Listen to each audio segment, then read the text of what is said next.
In the middle of the night on March 7th, 2005, a 64-year-old man named John Mangine crouched in the bushes in his little village in Uganda. Several of John's friends and neighbors were also crouching in bushes nearby, and everyone was totally exhausted and terrified. John had been around for a long time. He had 9 kids, 31 grandkids, and he remembered a time when this village was a happy, bustling place. But that all changed 14 years earlier in 1991. People in this village started getting killed by someone. Randomly, people would just go missing and then turn up horribly mutilated and deceased, or people just vanished and were never seen again. 83 people from this village had been killed and nobody knew why. People in this village began to think that clearly a demon is responsible for this. In 2005, the tipping point was a little boy went missing in the village one morning, and so John very forcefully rounded up some people in the village and he told them, tonight we are going to set up a stakeout and wait for this demon, this creature, this person. We are gonna catch them in the act and put an end to this thing. That night, they headed to this area in their village called the Butchery. They had named it that because the majority of the 83 people who had been killed, they were either found roughly in that area, or that's where they were last seen before they vanished. And the Butchery was actually basically right next to this lake that sort of sat right next to the village. They make their way over to the Butchery, and they each climb into these tall bushes, and they all crouch down, and for hours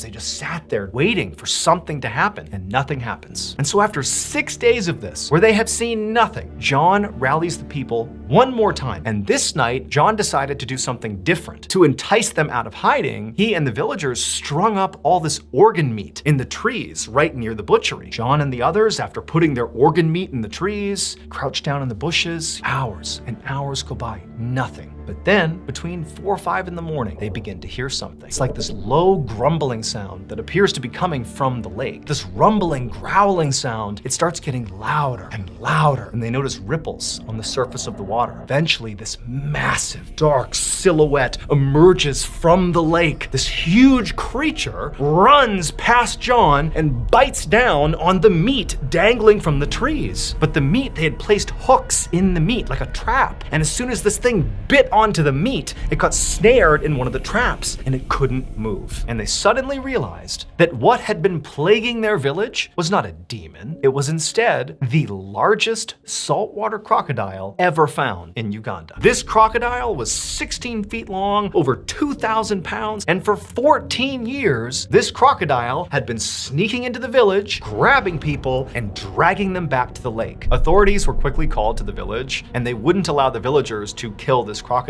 as much as they wanted to. Instead, the crocodile was relocated.